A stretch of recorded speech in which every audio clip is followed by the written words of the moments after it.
A gente vai falar sobre a fisiopatologia e o diagnóstico das doenças tireoidianas, que tem uma frequência de aparecimento, né, de ocorrência pouco desprezável, bem frequente e até subnotificado. Muitas vezes a gente tem pessoas com os hipotireoidismos da vida que são mais frequentes do que os hiper e que não tem diagnóstico, né? Muitas vezes demora para fazer o diagnóstico.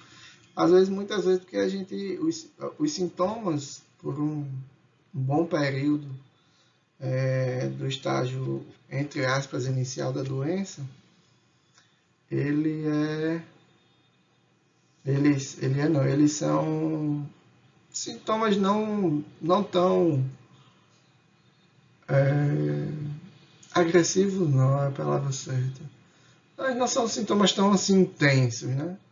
E aí muitas vezes demora para a pessoa realmente reconhecer que não, tem alguma coisa errada comigo, eu estou muito lenta, estou desmotivado, que é o que normalmente leva as pessoas a procurar um endocrinologista.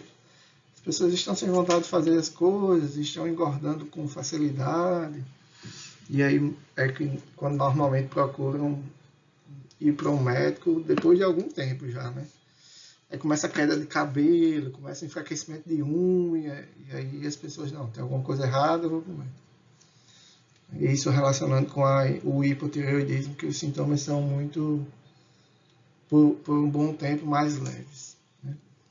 Então, o que é a tireoide? É uma glândula, né, que está presente na região cervical, no nosso pescoço. Né? Aqui a gente vê a localização dela. Ela tem um formatozinho de morcego, tem 2 lobos conectados por um istmo, fica aqui na frente da traqueia. Né? Ela tem de 15 a 20 gramas num paciente adulto, né? E ela tem 2 principais tipos de células. Né? As células foliculares, né? Que são as células que ficam responsáveis pela síntese do coloide, que é onde os hormônios tireoidianos serão produzidos. Né? E temos também as células parafoliculares, que são células também chamadas de células C, que são células produtoras de calcitonina.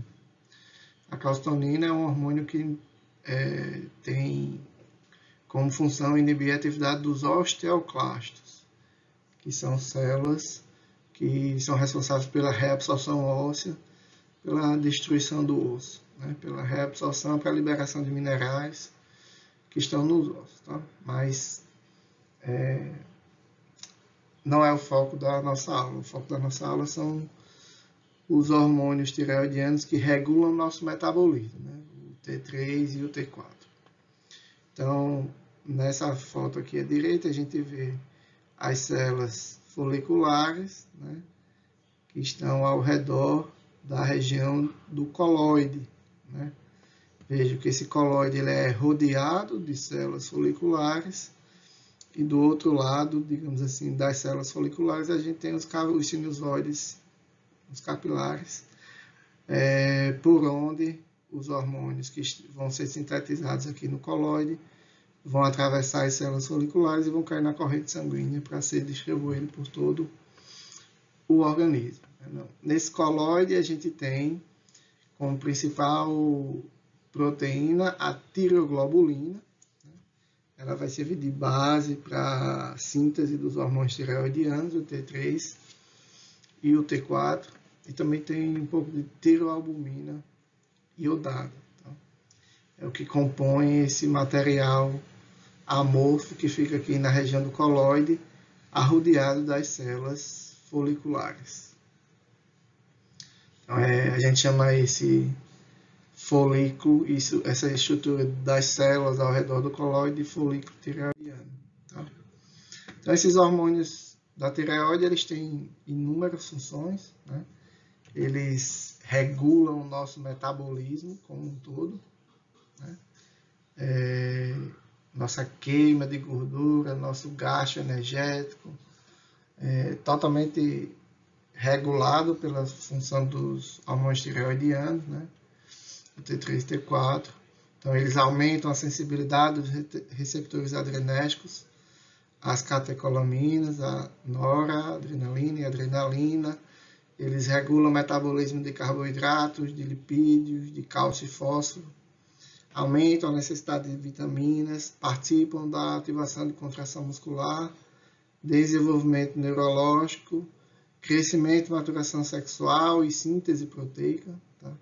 Então, são hormônios que têm uma capacidade de realizar tanto o anabolismo, né, muscular, como o catabolismo de outros tipos de moléculas. Tá?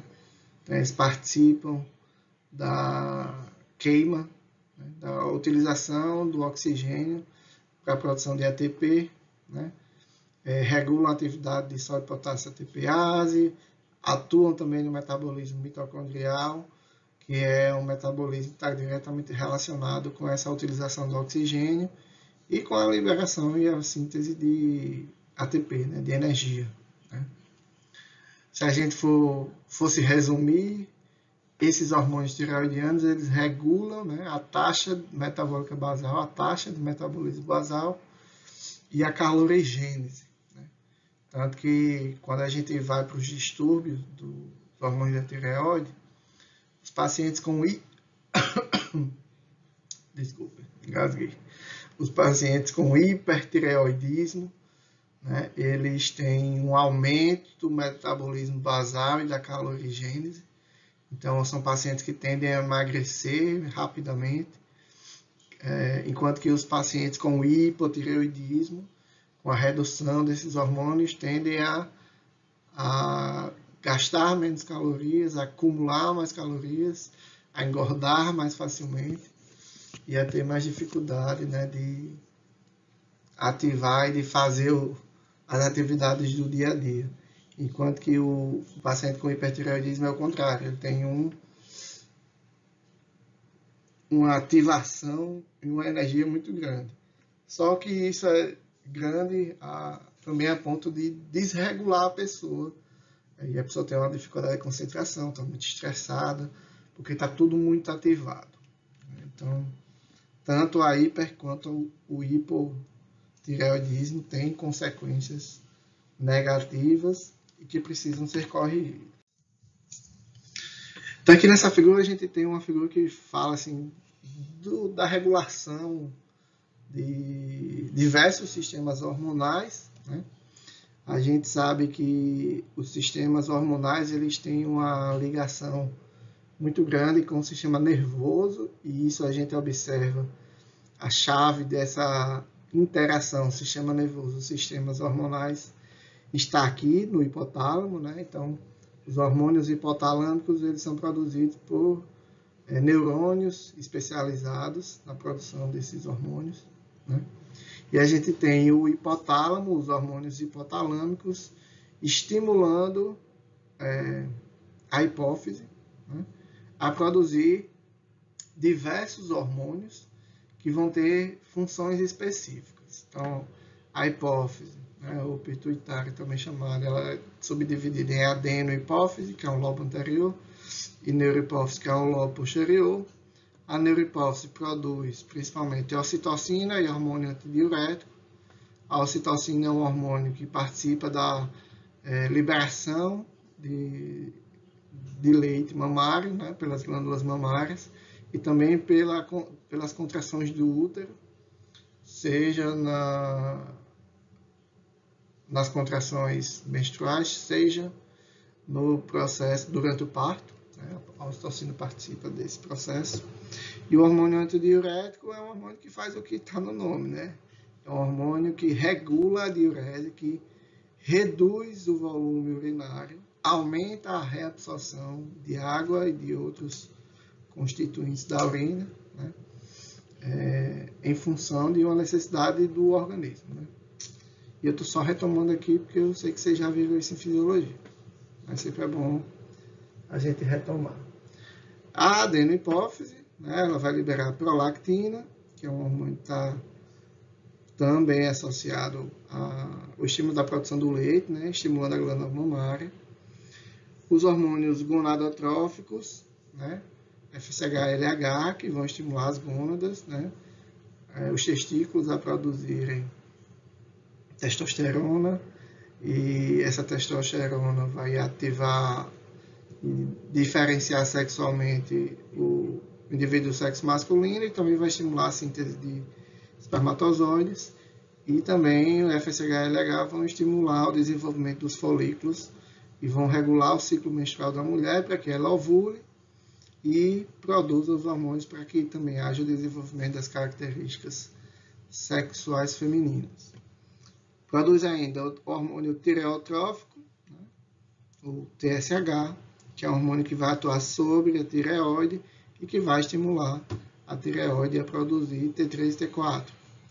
Produz ainda o ACTH, hormônio adrenocorticotrófico, que é um hormônio que vai estimular as adrenais a produzirem adrenalina, nora, para regular alguns processos metabólicos, né? E também produz a somatotrofina e o GH, que vai estimular o desenvolvimento tem um nomezinho que eu estou querendo lembrar aqui, do osso,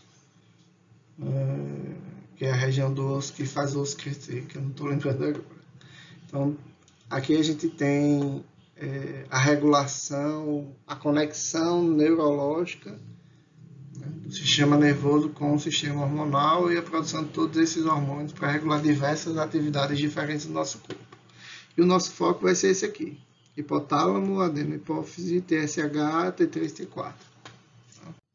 A gente tem, nessa regulação mais específica, o hipotálamo produzindo o TRH, o hormônio estimulador de tireotrofina, né? Esse TRH produzido pelo hipotálamo, ele age na adenohipófise, na pituitária, e estimula ela a produzir o... Menina, a pessoa não pode deixar um pinguinho de janela aberta que a chuva cai. Então, o TRH produzido pelo hipotálamo vai estimular a adenohipófise a produzir o TSH, que é o hormônio estimulador da tireoide. E esse TSH vai via corrente sanguínea estimular a tireoide a produzir os hormônios T3 e T4. Esses hormônios, quando são produzidos e lançados na corrente sanguínea, eles funcionam como inibidores, né, da ação tanto do hipotálamo quanto da adenohipófise, através de um mecanismo que a gente chama de mecanismo de feedback negativo, né? Então, o aumento das concentrações de T3 e T4 no sangue são detectadas tanto pelo hipotálamo quanto pela hipófise, e isso faz com que o TRH e o TSH sejam produzidos em menor quantidade, porque já o estímulo para produzir T3 e T4 já surtiu efeito, né? E aí a gente tem o metabolismo do organismo corpóreo já dentro do esperado.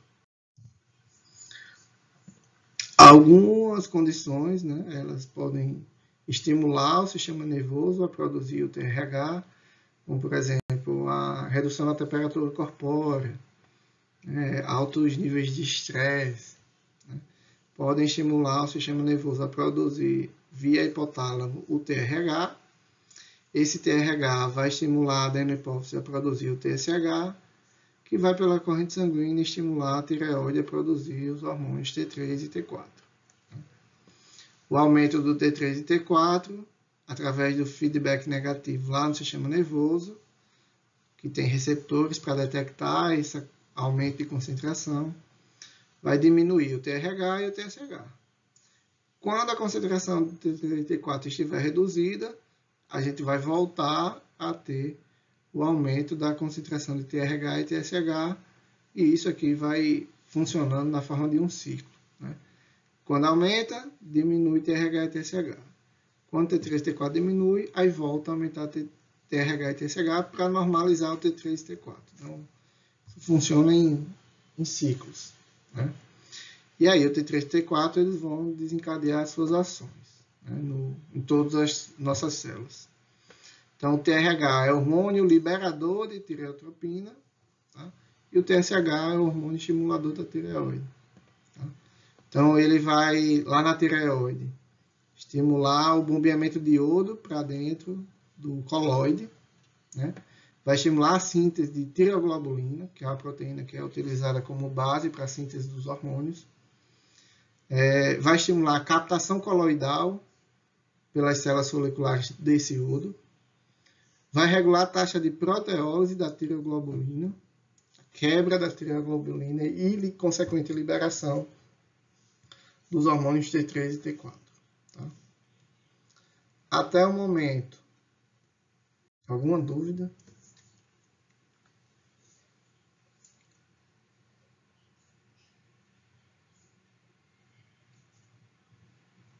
Nenhuma?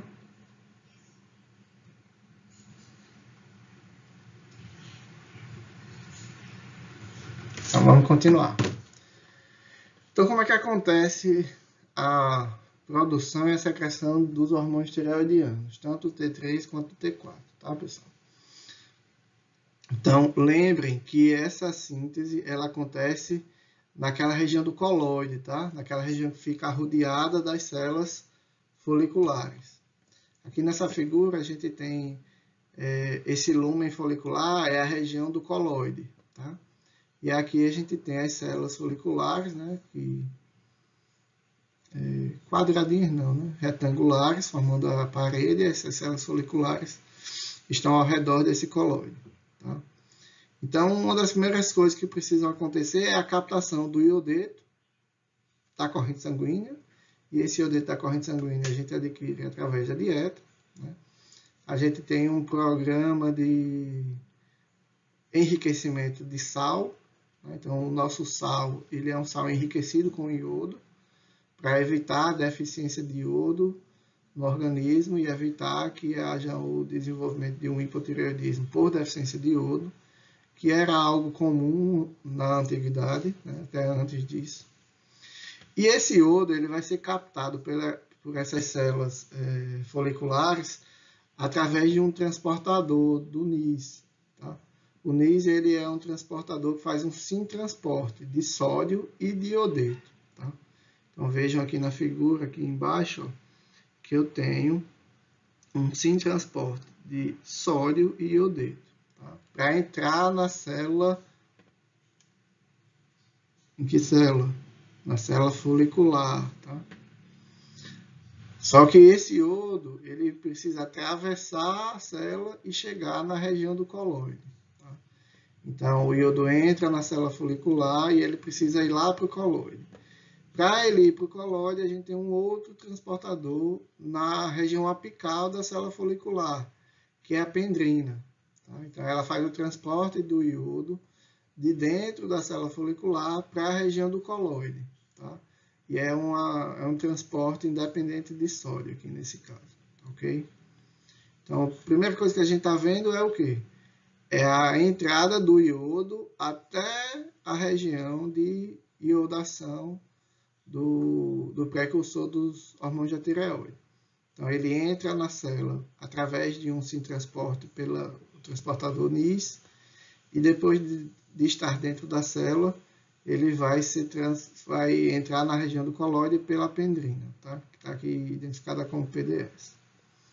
E aí, o que é que a gente vai ter aqui nessa região do coloide? A gente vai ter grande quantidade de tireoglobulina, tá? Que é a proteína que vai servir de base para a síntese dos hormônios tireoidianos. Então, a gente tem nessa proteína resíduos tirosil, tá? A partir do aminoácido tirosina, e esses resíduos eles vão ser iodados. Então, é nesse resíduo de tirosina da tireoglobulina que as moléculas de iodo elas vão ser adicionadas, tá? Sendo que o que está sendo absorvido aqui da corrente sanguínea não é iodo, é iodeto. São coisas diferentes. Iodeto aqui na forma de íon. Quando esse iodeto chega na região do coloide, a gente tem uma peroxidase que, juntamente com o peróxido de hidrogênio, vão transformar esse iodeto em iodo orgânico, tá? E esse iodo orgânico ele vai ser incorporado aqui aos resíduos de tirosilo, tá? Então vejam que eu tenho aqui o resíduo de tirosina aqui, ó, nessa bolinha, não tem nada de iodo, tá? E aqui depois que o iodeto é transformado em iodo, ele é incorporado aqui nessa molécula de tirosilo, que é um pedaço, é um resíduo, é o final da molécula de tireoglobulina. Tá? E aí a gente vai ter alguns resíduos, né? Vão ser juntados, unidos, formando a triiodotironina, a tireoglobulina com triiodotironina. Veja que eu tenho um iodo aqui, 2, 3, e aqui nessa outra molécula eu tenho 4 iodos, tá? Então, a gente vai ter a oxidação do iodeto, ou seja, transformar o iodeto em iodo. Esse iodo vai ser adicionado aos resíduos tirosilo, que são esses aqui, da tireoglobulina, formando os mites e dites. O que são os mites e dites? Mites são os resíduos de tirosina com um iodo, é monoiodo-tirosina. Iodite são os resíduos de tirosina com 2 iodos, então é a diiodotirosina. Tá? Essa diiodotirosina e a monoiodotirosina, elas vão se conjugar, elas vão se juntar. Então, quando eu tenho a junção de um MIT com um DIT, eu tenho a formação do T3. Quando eu tenho a junção de 2 DITs, eu tenho a formação do T4. Só que esses hormônios, eles ainda vão estar aqui nessa região, ligados à tireoglobulina, tá? Eles ainda não estão livres para atuarem, tá? Uma vez, quem faz uma informação importante que eu esqueci, a ligação dos MITs e DITs, né, elas acontecem pela ação dessa enzima aqui, a tireoglobulina peroxidase, tá? Que vão juntar os resíduos com um iodo e 2 iodos para formar T3, T4. E aí essa molécula, né, de T3, T4 associada à tireoglobulina, ela vai ser endocitada juntamente com o coloide. Tá?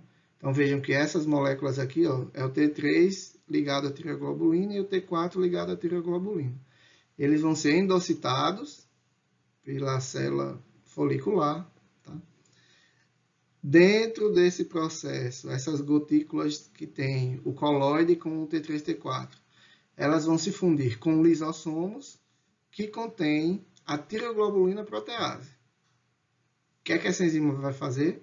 Ela vai soltar o T3 e o T4 da tireoglobulina. E aí o T3 e o T4 vão ser exocitados para a corrente sanguínea. Sendo que eles são hormônios que não têm boa hidrossolubilidade. Então, eles são transportados ligados a proteínas, tá? Há alguns carreadores que a gente vai ver.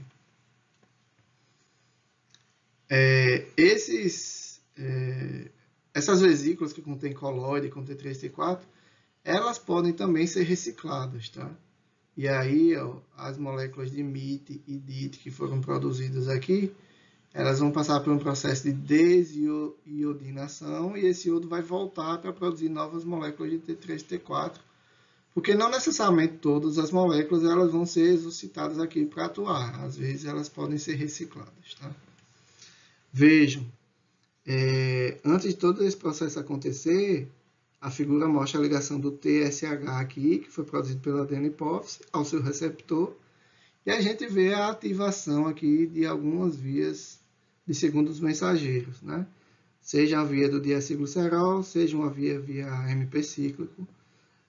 Tanto uma quanto outra vão estimular a geração de peróxido de hidrogênio, que é importante para essa organificação aqui do iodo, né? Para a transformação do iodeto em iodo, né? E também vão levar a maior produção de tireoglobulina e estimular essa síntese aqui dos hormônios. Tá? Perguntas?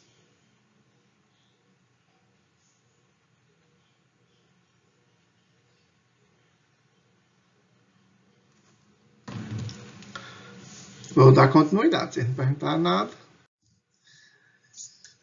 Então, um resumozinho do que a gente explicou no slide passado, né? É que a gente precisa, a primeira coisa que acontece é a captura de iodeto da circulação. A gente viu que essa captura, ela acontece, o iodeto entra na célula folicular pelo NIS, atravessa a célula e sai lá do outro lado através da pendrina. E aí ele chega no coloide.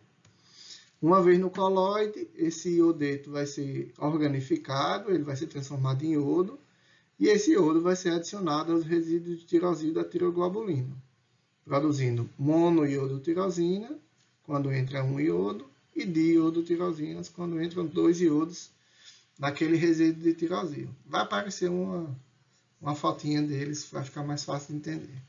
Tá?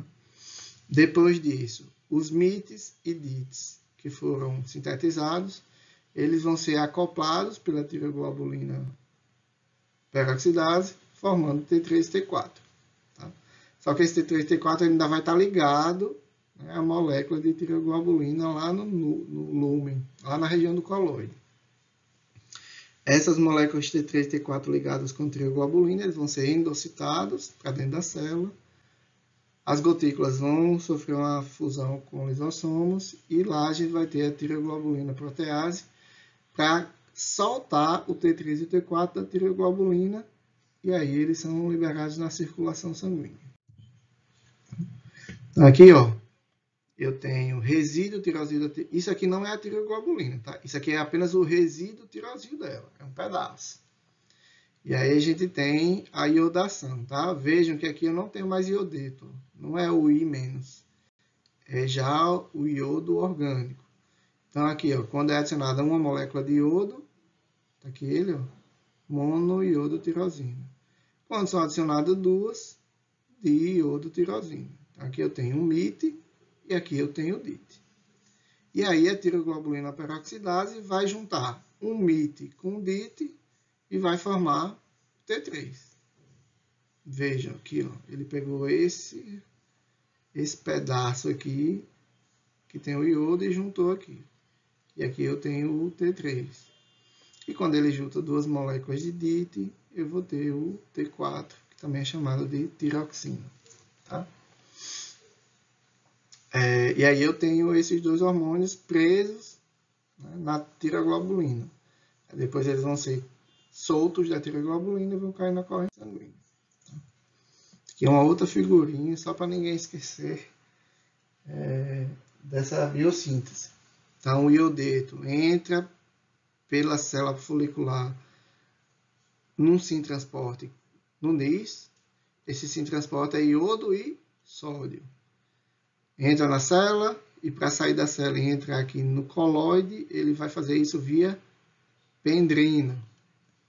Vai ser transformado em iodo, né, pela peroxidase, junto com o peróxido. E esse iodo vai ser adicionado aos resíduos tirosídeos da tiroglobulina, formando MIT e DIT. A tiroglobulina peroxidase vai juntar MIT com DIT. Quando junta MIT com DIT, eu tenho T3. Quando eu junto DIT com DIT, eu tenho T4. Ainda ligados à tiroglobulina. Né? Então, essa tiroglobulina com T3 e T4, ela é endocitada para dentro da célula. Aí eu tenho uma outra enzima que vai quebrar essa ligação, que é a tiroglobulina protease, e a gente vai ter a liberação do T3 e T4. Certo? Na corrente sanguínea, eles vão principalmente ligados a proteínas. Tá? Desse total, 93% é T4 e 7% é T3. Tá? Desses hormônios liberados na corrente sanguínea, a gente tem 70% desses hormônios, eles estão ligados à globulina ligadora de tiroxina, também chamada de TBG, de 15 a 20% ligado à albumina, 10 a 15% ligado à pré-albumina ligadora de tiroxina, ou também chamada de transtiretina, e um pouco ligado às lipoproteínas. Tá? Mas a grande maioria do hormônio está... Mas não, a grande maioria do hormônio está ligado. O percentual do hormônio livre é muito pequeno. Tá? O T4 livre é 0,03%, tá, do que foi liberado. Então, eu tenho ativo apenas 0,03% de T4. E 99,97% está inativo ligado a essas proteínas. E do T3 eu tenho apenas 0,3% ligado, livre. Né? 99,7% preso sem atividade. Óbvio que quanto mais T4 vai sendo utilizado, quanto mais T3 vai sendo utilizado, aquele hormônio que está ligado às proteínas, ele vai sendo liberado, né? Existe uma diferença, né, em relação à afinidade pelos tecidos de cada uma das proteínas, tá? Então, por exemplo, a TBG ela tem uma grande afinidade pelos hormônios, mas ela tem uma menor capacidade de ligação aos tecidos. Então, assim, ela se liga muito forte aos hormônios, mas ela não tem uma facilidade muito grande de liberar esses hormônios. Não é aquele relacionamento meio tóxico, né? Que você se liga no hormônio e não quer soltar de jeito nenhum, mesmo sabendo que ele tem algumas coisas para fazer que precisa se desligar de você. Né? Já a albumina ela tem uma facilidade maior de liberação desses hormônios nos tecidos. Tá? Aqui a gente vê novamente o MIT e o DIT, né? Eles se juntando para formar o T4 e o T3. Eita, esse negócio ficou aqui na frente, né? Mas bem. Mas o que é que acontece? Apesar a quantidade de T4 que é liberado na corrente sanguínea ser muito maior, a gente vai ter uma conversão periférica, tá? Do T4 em T3. Tá? Então, é muito mais T4 que é liberado na corrente sanguínea. Mas, na verdade, o que é mais ativo, tá? O que é mais funcional é o T3. Então, existe uma enzima lá nos rins, chamada de 5' deiodinase, que é uma enzima que vai retirar um iodo do T4 e transformar ele em T3. Tá? O T3 é de 4 a 5 vezes mais potente do que o T4 na regulação de todas aquelas funções que a gente viu lá no início. Tá? Só que ele é retirado mais rapidamente da corrente sanguínea. Tá? O clearance metabólico dele é muito maior. Existe uma outra enzima que também faz conversão de T4 em T3. Tá? Só que essa enzima ela é uma 3' deiodinase. E ela está presente no fígado. Tá? Só que essa 3' deiodinase, ela retira um iodo numa posição diferente. E aí, em vez de formar o T3 ativo, depois eu vou tirar essa caixinha aqui e mostro para vocês de novo. Ela vai formar o T3R, também chamado de T3 reverso, que é uma forma inativa do T3. Então, ele não tem função.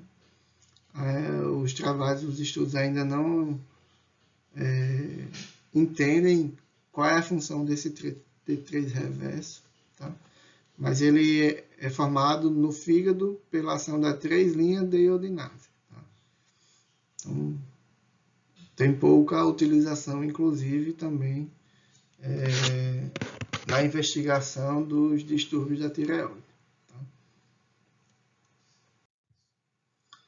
Aqui está uma figurinha mostrando a necessidade diária de iodo, né? Microgramas de iodo por dia, né?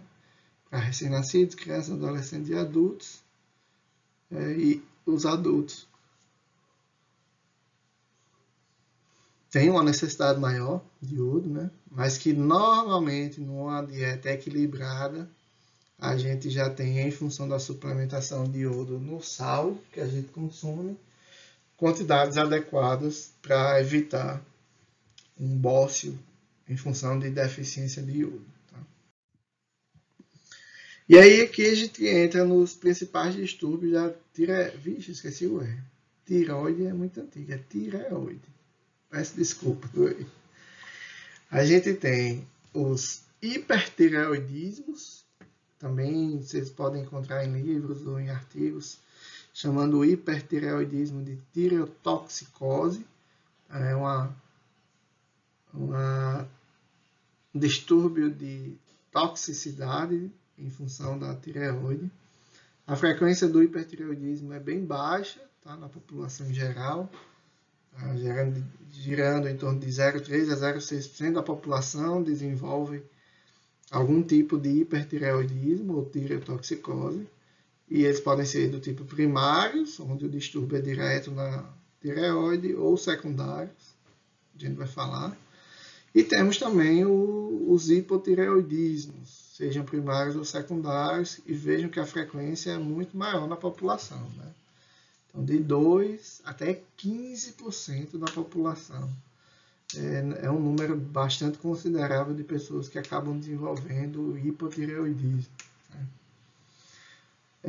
Eu vou até colocar aqui uma coisa que eu tenho acompanhado e estudado agora sobre doenças autoimunes, né?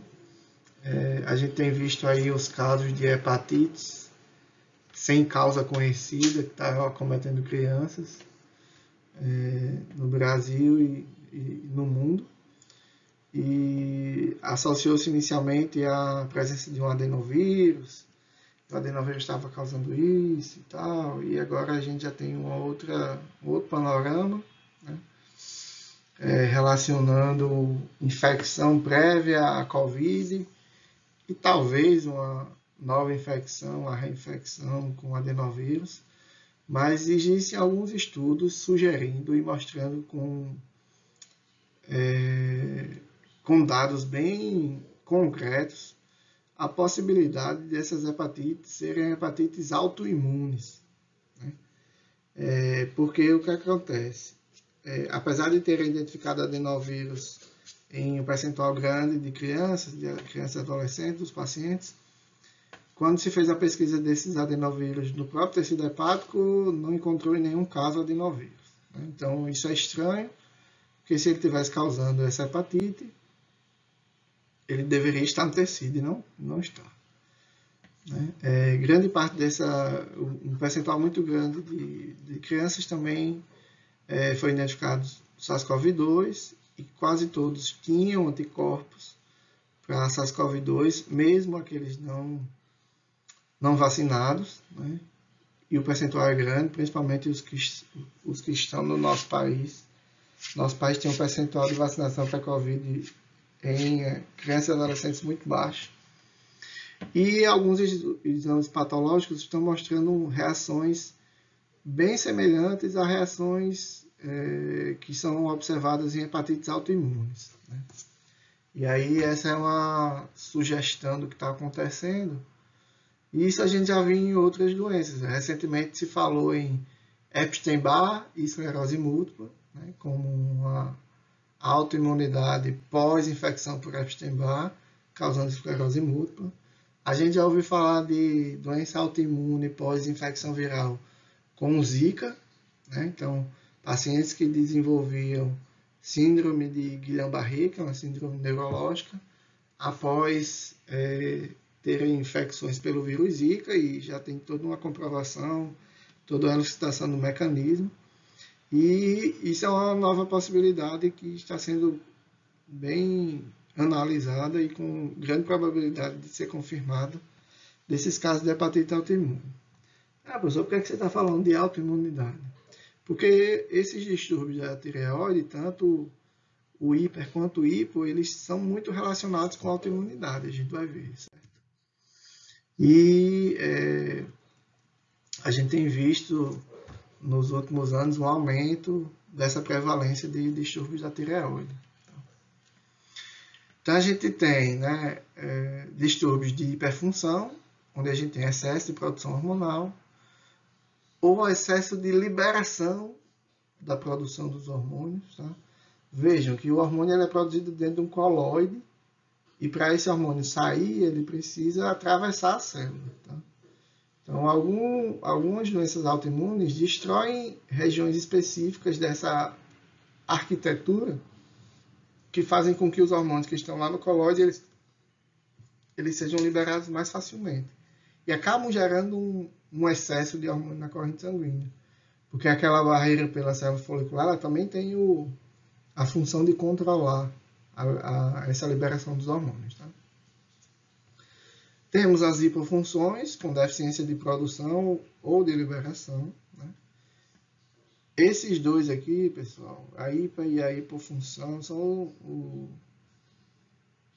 a hiperprodução de hormônio, a deficiência de produção de hormônio são os principais causadores do hipertireoidismo e do hipo. Mas existem algumas outras condições onde a produção de hormônio às vezes está até ok, né, pela tireoide, mas existe um distúrbio com excesso de hormônio ou com deficiência dele. Porque podem ocorrer alterações na síntese, transporte, metabolismo e eliminação do hormônio. Pode existir resistência à ação do hormônio.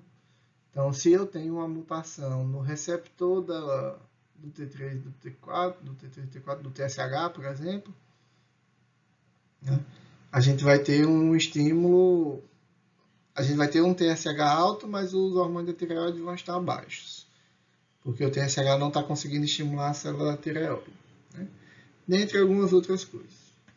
Tem também alguns processos neoplásicos, né, alguns cânceres, que levam à produção ectópica do hormônio. Então, são tumores produtores de TSH ou hormônios produtores de TRH do hipotálamo, fazendo um estímulo excessivo de produção de hormônio da tireoide. Além de algumas outras anormalidades endócrinas que podem também gerar essas alterações do hormônio da tireoide. Tá? Quais são as principais características clínicas do hipertireoidismo? Então, uma coisa que é bem visível, né, que é bem fácil de identificar, essa protrusão ocular, né, onde a gente consegue observar uma quase saída dos olhos da região do globo ocular da região do cérebro, né, fica mais proeminente, mais projetado, né, para fora da cavidade do globo ocular. A gente consegue identificar fácil, porque se eu olho para uma pessoa que não tem essa alteração, nem sempre a gente consegue ver a esclera, né, a parte branca do olho, ao redor de toda a íris. Né? Às vezes a gente consegue ver mais a parte que está acima, às vezes consegue ver a parte que está mais abaixo. Mas nesses pacientes é muito claro a gente ver a esclera, a parte branca do olho rodeando a íris de forma muito, muito evidente. Né? E muitas vezes essa protrusão do globo ocular ela é associada também com vermelhidão da esclera. A parte branca fica avermelhada. A gente vai ter um estímulo lá hepático para aumento de degradação de lipídios, vai ter sempre um balanço proteico negativo, né? Com catabolismo e diminuição da massa muscular,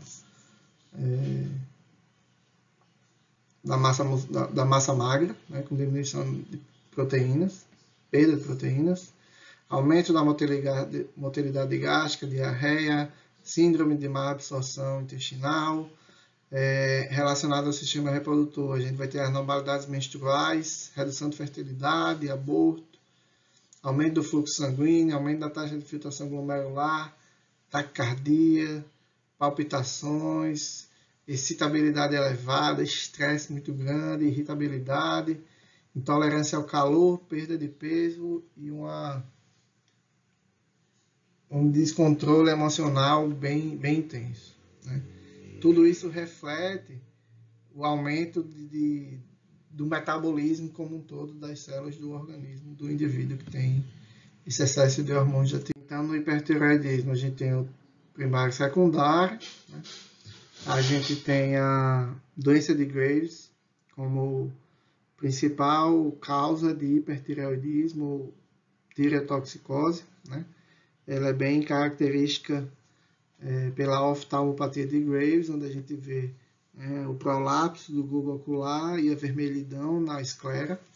Então a gente consegue ver a esclera ao redor da íris de forma bem fácil, bem evidente. E no indivíduo que não tem esse prolapso do globo ocular, a gente normalmente não consegue ver tanto assim da esclera. Né?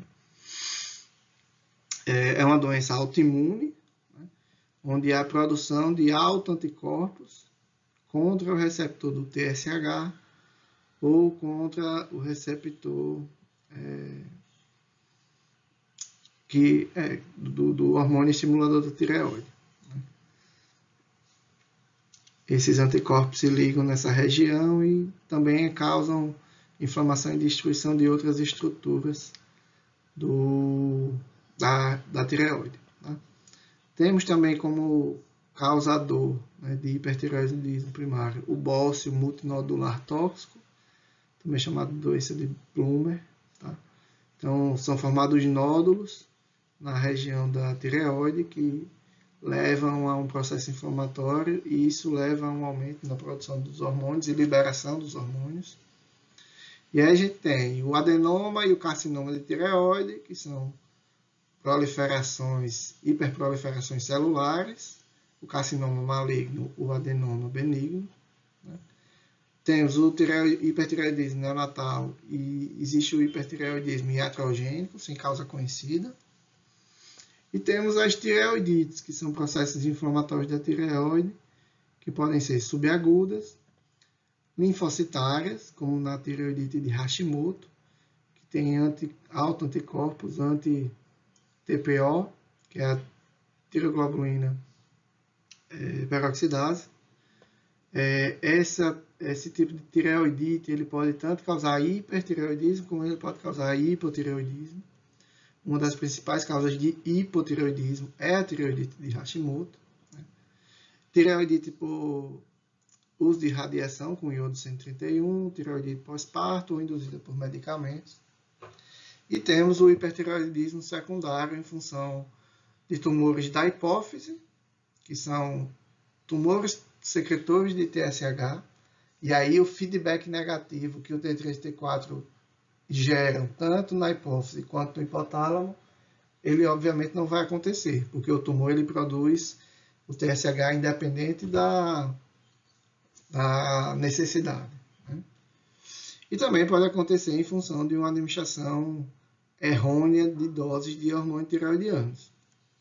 Então é um hipertireoidismo secundário que é facilmente identificado e controlado, né? Porque às vezes essa definição da dose de hormônio que o paciente com hipotireoidismo faz, ela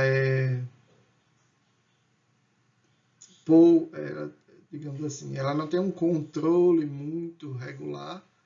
Então, o médico, o endocrinologista, normalmente solicita as dosagens de T4 livre, TSH, e se ele tem uma redução de T4 livre e está com o TSH aumentado, ou seja, a hipófise está estimulando a tireoide, mas a tireoide está produzindo ainda assim pouco hormônio, o médico vai suplementar com hormônio exógeno, que é a tiroxina. Né? Então, o paciente com hipotireoidismo, ele vai ser tratado com o próprio hormônio. E aí, às vezes, essa concentração, existem várias dosagens, tem que ter um cuidado para não iniciar com a dose muito grande e você ter um excesso de hormônio quando juntar com o hormônio que é produzido endogenamente. Isso aqui é pouco comum, mas pode acontecer. E aqui a gente tem um quadrozinho diferencial para algumas doenças, mas as diferenças são poucas. Tá? Na doença de Graves e no bócio multinodular, a gente tem T3, T4 e T4 livre elevados, TSH reduzido e o teste do TRH está inibido. Vou falar para vocês sobre o teste do TRH. Na rotina normal laboratório, o que é dosado é T4 livre e TSH, inicialmente. Tá? E aí você vai pegar aí 90% dos distúrbios da tireoide e a gente vai conseguir identificar pela dosagem do T4 livre e do TSH. T4 e T3, muitas vezes eles não são solicitados, porque T4 total e T3 a gente vai pegar o livre e o que está ligado às proteínas. E aí, às vezes, o paciente pode ter uma alteração na quantidade dessas proteínas e isso vai influenciar no resultado final. Então, o que é mais fidedigno é dosar o T4 livre, que é o que é realmente ativo, é o que está realmente causando esse distúrbio aí da tireoide do paciente. Tá? Então vejam, no hipertireoidismo na gravidez eu tenho o mesmo quadro, tá? No hipertireoidismo neonatal praticamente a mesma coisa. Uma coisa importante, que essa dosagem de T4 livre e TSH, ela é uma dosagem que, ela não é uma dosagem simples, é um método mais caro, porque eu tenho que usar um anticorpo para detectar especificamente esse hormônio, essa proteína. Então, normalmente as metodologias utilizadas são ELISA, né? Não sei se vocês já pagaram imuno e viram isso, mas a gente tem um anticorpo que vai detectar especificamente o hormônio, aí eu tenho um anti-anticorpo, que normalmente tem uma enzima que gera fluorescência quando é colocada junto com seu substrato. Podem também ser utilizadas técnicas de quimioluminescência e também de eletroquimioluminescência, tá? Mas são exames que não são muito baratos quando a gente compara, obviamente, com a dosagem, por exemplo, de glicose. A dosagem de glicose é um exame extremamente barato, porque é um reagente que vai fazer uma reação química e gerar uma substância colorida. Aqui nessa detecção dos hormônios, não, eu tenho um anticorpo que vai identificar especificamente essa proteína. Então, todos os kits que utilizam anticorpo são caros, porque anticorpo é caro. Tá? No hipotireoidismo, que é muito mais comum, né, muito mais prevalente, a gente tem alterações de personalidade, lentidão mental e física, intolerância ao frio. Né? Então, enquanto o paciente com hipertireoidismo ele é intolerante ao calor, ele fica, como dizemos aqui no nosso Nordeste, agoniado com calor muito fácil. E não é o calor que a gente sente normalmente, tá? Qualquer calorzinho a pessoa já fica mais agoniada, intolerante. O hipotireoidismo faz o contrário, intolerância ao frio, fica facilmente cansado, a gente vê queda de pelos, principalmente cabelo fraco, né? Também tem alterações no trânsito intestinal, né? Então o trânsito é mais lento, a digestão é mais lenta, às vezes a pessoa tem a famosa prisão de ventre, né? E por aí vai. Tá? São essas principais características. A identificação de reflexos acontece também. Então, aquela pessoa assim que está cansada, entre aspas, preguiçosa. A gente precisa prestar atenção nisso. Minha esposa teve diagnóstico de hipotireoidismo, acho que faz uns 6 anos. E ela tinha tudo isso. Era a intolerância ao frio, sem vontade de fazer muitas coisas. As unhas começaram a ficar fracas, queda de cabelo. E aí, não, alguma coisa está acontecendo, vamos. Mas quando dosou, que eu vi o resultado, hipotireoidismo. A médica pediu a dosagem dos anticorpos, anti-TPO, né, que é anti-tireoglobulina peroxidase, e deu bastante elevado, inclusive. Então, o processo inflamatório autoimune estava acontecendo de forma bem intensa naquele momento.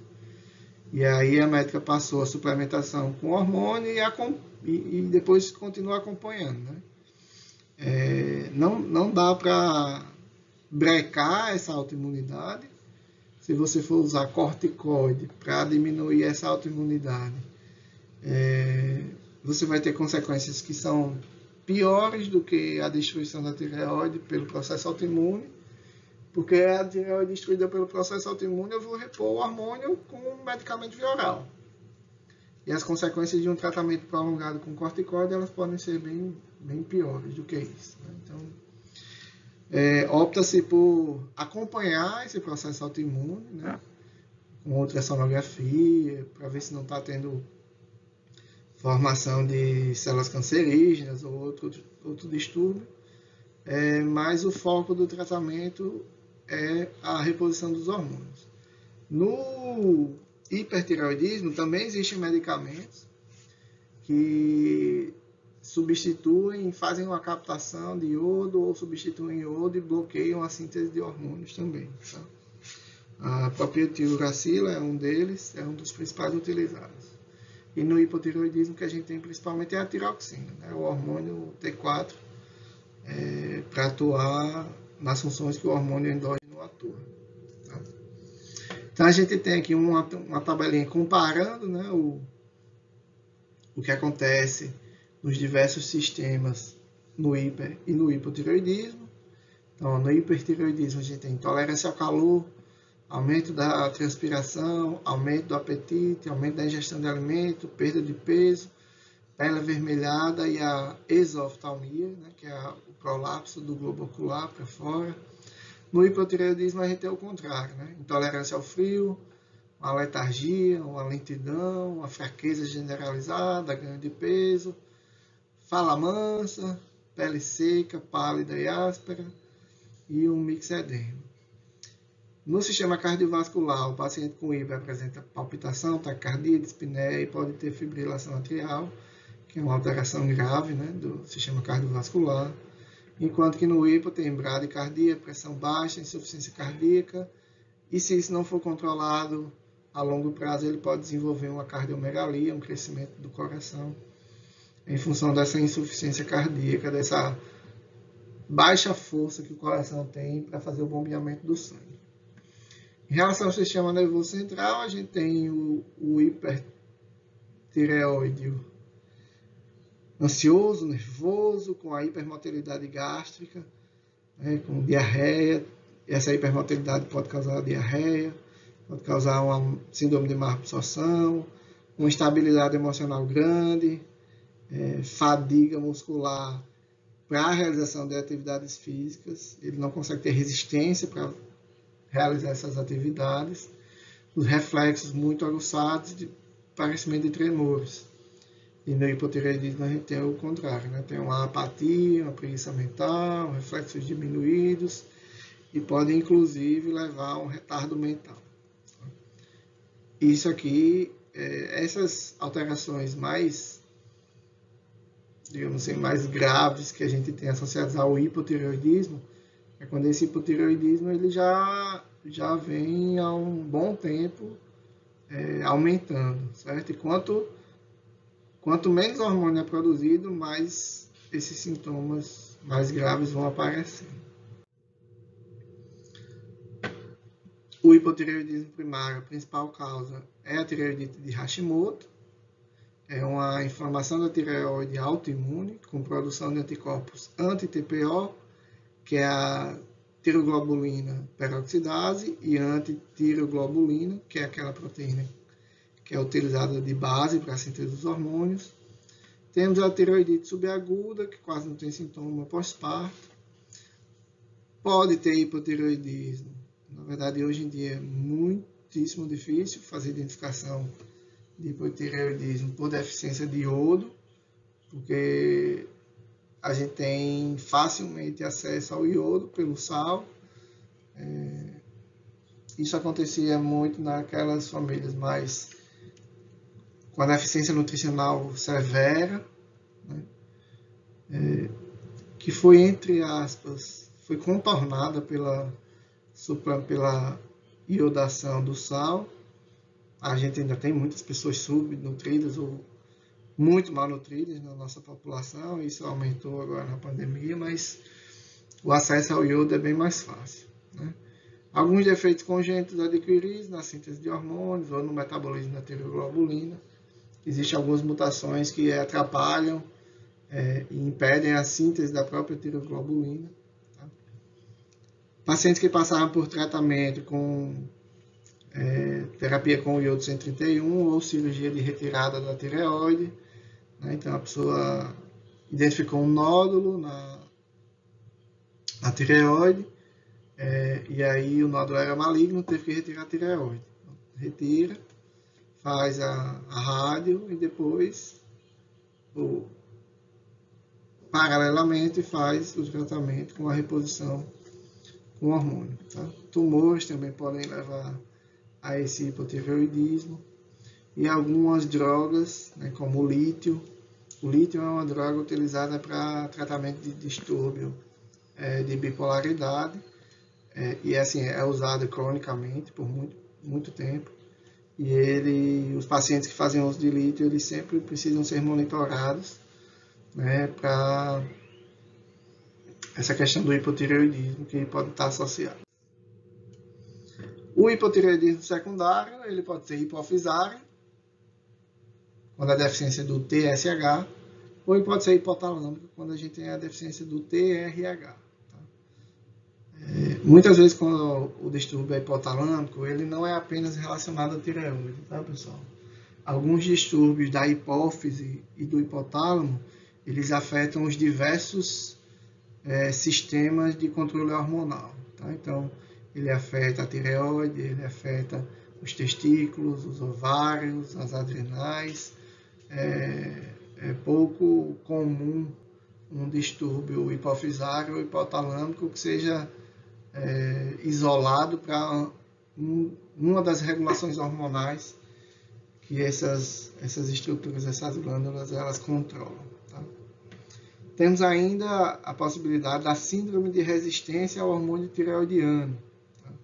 Onde a gente tem T3 e T4 elevados, TSH elevado ou não suprimido. Professor, mas como é que a pessoa tem hipotireoidismo e tem T3 e T4 elevados? Tem hormônios elevados, mas os hormônios não conseguem desencadear suas funções. E aí é onde está o problema. Por isso que o nome do distúrbio é síndrome de resistência aos hormônios tireoidianos. Isso pode acontecer tanto em relação ao TSH, que está elevado, mas não consegue estimular a tireoide, como também ao T3 e T4, que estão elevados, mas não conseguem desencadear suas respostas, suas funções a nível celular. Uma das formas que a gente tem de fazer a identificação precoce de hipotireoidismo congênito, tá? É através do teste do pezinho. O teste do pezinho é aquele exame que a gente faz coletando sangue do calcanhar do pé do recém-nascido, né? Deve ser feito após o segundo dia de vida, tem um tempo aí até 30, 60 dias após o nascimento, mas quanto mais tempo passa, mais menos sensível o teste fica. E aí a gente faz a coleta de sangue na gotinha. A gotinha de sangue coleta num papel específico para esse tipo de análise. E aí vai fazer a dosagem de TSH e T4 a partir dessa amostra de sangue. E quando isso é congênito, isso já é identificado precocemente e já é tratado desde a infância para que a criança venha a se desenvolver de forma efetiva. Aqui também uma tabelinha mostrando as diferenças dos diagnósticos de hipotireoidismo, primário e secundário. Então, o que a gente vê é redução de T4 livre e aumento de TSH. O TSH está estimulando a tireoide, mas por algum motivo o T4 não está aumentando. Tá? E aí, no primário, a gente tem muitas vezes a solicitação dos autoanticorpos antiperoxidase, tá? Anti-TPO ou anti-TG, que é o antitireoglobulina. Aqui são os principais, a prevalência dos principais autoanticorpos associados a doenças da tireoide. Então, a gente tem o anti-TG, que é o antitireoglobulina. Então, na população normal, ele tem uma prevalência de 3%, de 35% a 60% na tireoidite de Hashimoto e de 12% a 30% na doença de Graves. Os anticorpos anti-TPO, que é o antitireoglobulina peroxidase, que é aquela enzima que junta a MIT com DIT. Tá? Tem uma prevalência alta, de 10% a 15% na população. É o principal anticorpo associado à tireoidite de Hashimoto. Então, está presente em 80 a 99% dos casos de tireoidite de Hashimoto são positivos para o anticorpo anti-TPO, antitiroglobulina peroxidase, e de 45 a 80% na doença de Graves. Temos o antitrab, é um antirreceptor do TSH. A população, a prevalência é bem baixa, mas é o principal anticorpo associado à doença de Graves. Tá? E a gente tem, mais recentemente, a identificação do anticorpo anti-NIS, que é um anticorpo contra aquela proteína que faz o simporte iodo-sódio. Né? Ele está presente em baixos percentuais da tireoidite de Hashimoto e de Graves, mas tem sua importância. A gente ainda tem alguns outros testes, além de T3, T4 livre, TSH, é o de praxe. Quando existe uma suspeita de hipertireoidismo ou tireotoxicose, ou seja, o T4 livre dá alto e o TSH dá baixo, aí o médico vai solicitar normalmente a dosagem do T3 também, tá? Normalmente de cara não se solicita T3, se solicita só T3 quando existe uma alteração de T4 livre alto, TSH baixo, e aí para fechar o diagnóstico do hipertireoidismo eles solicitam T3. Tá? E tem mais esses 4 testes aqui que são testes de função. Tá? Então, o teste de função TRH para TSH vai fazer a administração de 200 mg de TRH endovenoso, então um análogo do TRH produzido pelo hipotálamo, e vai fazer a dosagem do TSH nos tempos 0, 15, 30, 45, 60 minutos.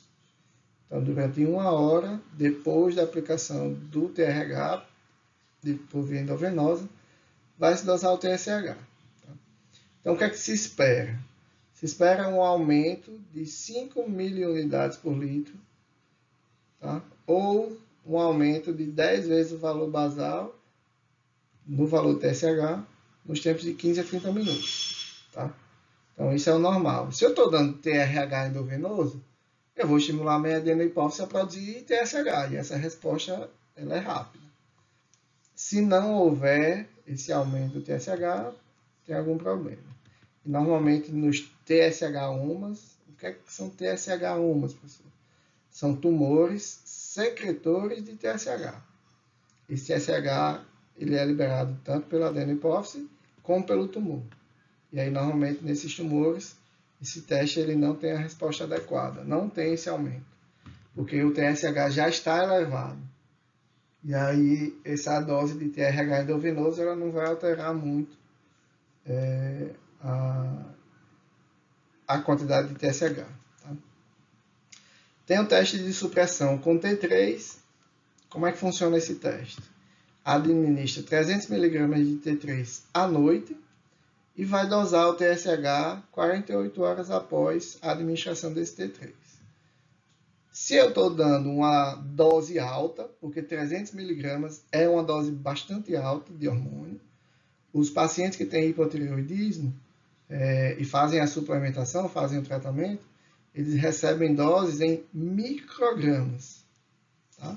Então, 100 microgramas, 125 microgramas, 75 microgramas. E aqui o teste faz uma dosagem alta de T3. Tá? E depois de 48 horas, a gente tem que ter a supressão do TSH menor do que 10%. Tem que ter uma supressão muito grande do TSH. Tá?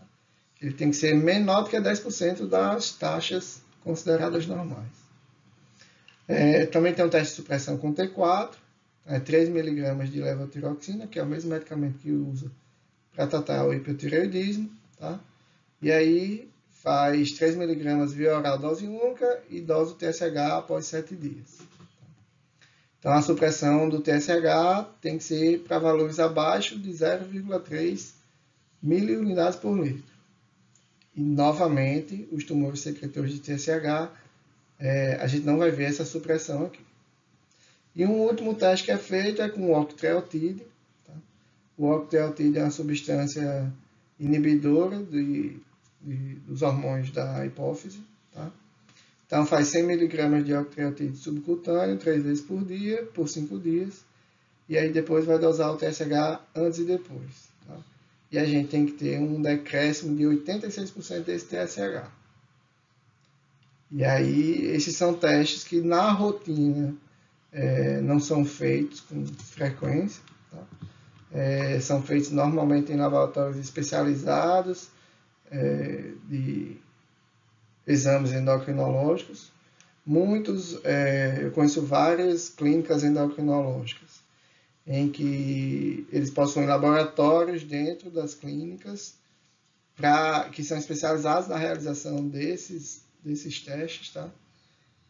Mas nada impede que um laboratório qualquer, sem fazer propaganda nenhuma, que eu não sou daqui nem conheço os donos, um Rosiane Dori, um Análise, um Maurílio de Almeida, eles podem fazer também, tá? Mas são testes que têm uma demanda baixa e que normalmente são laboratórios mais especializados que fazem. Aqui é o fluxograma para fazer os diagnósticos, tá? Então, dependendo do contexto clínico do exame físico, sempre se vai fazer a dosagem do TSH. Se esse TSH estiver elevado, como é que vai estar o T4 livre? Então, vejam, os exames inicialmente solicitados são TSH e T4 livre. Tá? TSH elevado, T4 livre elevado, pode ser uma síndrome de resistência ao hormônio da tireoide, pode ser um adenoma secretor do TSH, ou pode ser um paciente que está com tratamento de levotiroxina, que não foi identificado. TSH elevado e T4 baixo é o quadro característico do principal distúrbio da tireoide, que é o hipotireoidismo primário. Tá? É aquele paciente que está com algum distúrbio que está impedindo a produção adequada dos hormônios da tireoide. Pode ser consequência também de outros procedimentos. Tá? Os quadros menos frequentes é quando eu tenho um TSH baixo e um T4 livre elevado, que é o quadro do hipertireoidismo. Nessa situação, eles vão solicitar anticorpo anti-tireoperoxidase e o antirreceptor TSH, são aqueles mais frequentes na doença de Graves, que é a principal associada ao hipertireoidismo. Aqui no TSH elevado e T4 baixo do hipotireoidismo primário, muitas vezes eles vão solicitar o anticorpo anti-TPO ou anti-TG para fazer o fechamento da tireoidite de Hashimoto. E aqui tem um fluxograma para as outras detecções, os outros subtipos de hipotireoidismo. Mas para os dois principais, que são o hipotireoidismo primário, a gente vai ter TSH elevado, T4 baixo. E aí vai solicitar anti-TPO para fazer a confirmação da tireoidite de Hashimoto. TSH baixo, T4 livre elevado, hipotireoidismo, ou tireotoxicose, e aí vai solicitar anti-TPO e anti-TRAB para fechar o diagnóstico da doença de Graves. Tá? Então, esses são os dois grandes distúrbios da tireoide que vocês precisam saber. Ali naquele quadrinho falava da síndrome do doente eutireoidiano. Quando eu falo de eutireoidiano, é um paciente que tem concentrações normais dos hormônios da tireoide. Tá? Então, na síndrome do doente eutireoidiano, que ocorre em pessoas que têm doença grave, diferente da doença da tireoide. A pessoa pode estar doente, desnutrida, ter realizado cirurgia, e uma quantidade menor de hormônio T4 é convertida em T3. Tá? Ela normalmente apresenta grande quantidade de T3 reverso, tá? Que é inativo e que se acumula. Então, essa síndrome do doente eutireoidiano é uma síndrome onde outras doenças inflamatórias, doenças infecciosas, doenças crônicas, elas podem afetar, né, a conversão e a síntese dos hormônios da tireoide. Tá? E assim, é mais para conhecimento. Nesse caso, essas alterações elas vão se desfazer quando a causa primária a doença primária do paciente for tratada. Não tem como fazer um tratamento específico para regular isso. E na maioria dos casos, a gente não vai ter suplementação com hormônio da tireoide exógeno. Tá? E aqui eu trouxe um casozinho clínico, só para a gente fechar, de um jovem com 22 anos, estudante, que queixa ao seu colega do curso de biomedicina que nos últimos meses está com muito cansaço, sonolência, fadiga, intolerância ao frio e sente tonturas após os esforços físicos. É comum, professor, essa tontura após os esforços físicos. Vamos lembrar que a deficiência do hormônio da tireoide vai diminuir as reações de geração de ATP, né, de calorigênese, de formação de energia. Então, quando ele vai fazer esforço físico, ele não tem ATP em quantidade adequada, ele não tem energia adequada para isso e pode gerar essa situação de tontura. E aí, tontura, um passamento, né? Passou mal quando foi fazer o exame, o exercício físico. E aí o colega aconselhou ir no endócrino, né? O endócrino observou que o estudante tinha 61 quilos, em 64, então tem um IMC muito bom, né? Pressão arterial 10%, apresentava edema, tá? A presença de edema está relacionada com o quê? Acúmulo de líquido, e esse acúmulo de líquido pode ser por causa de uma perfusão renal diminuída, uma pressão sanguínea mais baixa, leva menos sangue para os rins, filtra menos sangue e tende a acumular líquido. Tá? A glândula tireoide, ao fazer a palpação, estava normal. E aí fez exames laboratoriais, colesterol dentro do esperado, dentro do normal, HDL de 61, eu quase nunca vi na minha vida de farmacêutico, mas dentro do esperado, triglicérides bom, hemograma e leucogramas normais, ferritina dentro do normal, TSH 8,79, onde a gente tem o normal de 0,27 a 4,5. Então eu tenho o quê? Uma paciente com TSH elevado. A adeniposse está produzindo muito TSH para fazer com que a quantidade de T4 ou de T3 esteja aumentada. Que aqui a gente vê que está 0,81, está próximo do limite inferior.